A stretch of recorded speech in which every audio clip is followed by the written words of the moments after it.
the places I just had to visit while I was here in Key West is the home of Ernest Hemingway. So why is a biker show visiting the home of an author? Well, he may not have been a biker, but he was a rebel. He was a risk taker. He was a lover, and he had an independent streak wider than this entire island, and that makes him a biker at heart in my book. When the Hemingways bought this house in the 1930s, it was in foreclosure and in disrepair. They restored the home room by room and added onto it a bunch too.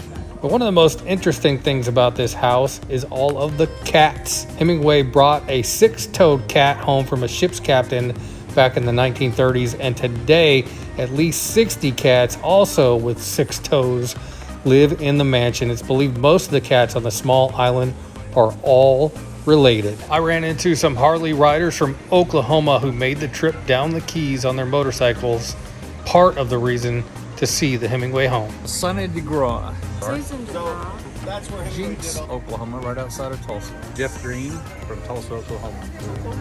It's just a cool place to go visit.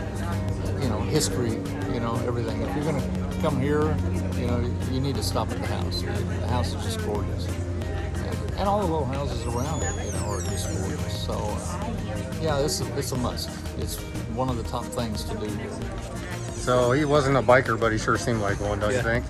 We have a small connection at home too. So one of my daughters had a polydactyl cat, so kind of cool. I'm having to try to chase the cats around, take a picture for her. Different. He was different. Bikers are probably different, so you know. But not everybody likes biking, and not everybody likes the things he likes. So. He's artsy, man. You know, his head's in a different place. Hemingway is said to have loved the location because it was right next to the lighthouse, and he could easily find his way home after a day of drinking at his favorite bar, Sloppy Joe's. Joe's Bar, but Sloppy Joe Russell is a real person. He's one of Hemingway's pals here in Key West. Joe Russell was a smuggler and a rum runner. Who better to introduce Papa to Cuba and the Bahamas? Joe never owned that bar. He had a landlord, and the landlord raised the rent. Joe raised the roof. They tore sinks off the wall. They ripped urinals out of the floor. No one remembers why. One of the urinals ended up right there at the base of that fountain where that water collects. That is a 1930 style urinal. That's the top on the left. It's just laying on its side. This guy's with Spanish tile. Hemingway said, "I passed a fortune through that urinal. I'm keeping it." If you want to drink at the original Sloppy Joe's, you have to go to Captain Tony's Saloon on Green Street.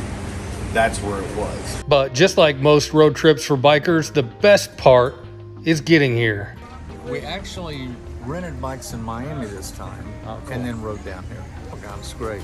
Love it. You know, couldn't ask for better. Beautiful weather.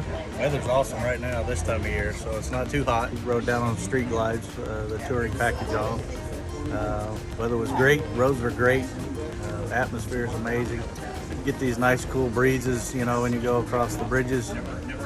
7 Mile, that was a trip, you know. That's kind of a bucket list for a lot of bike riders. Sunset Beach too. You gotta go watch the sun go down. You know, that's another biker bucket list. Sitting on the pier watching the sun go down. It's pretty cool. I think it's beautiful down here, and I'm a beach person, so wonderful beach. Jump on the ride down here and enjoy it.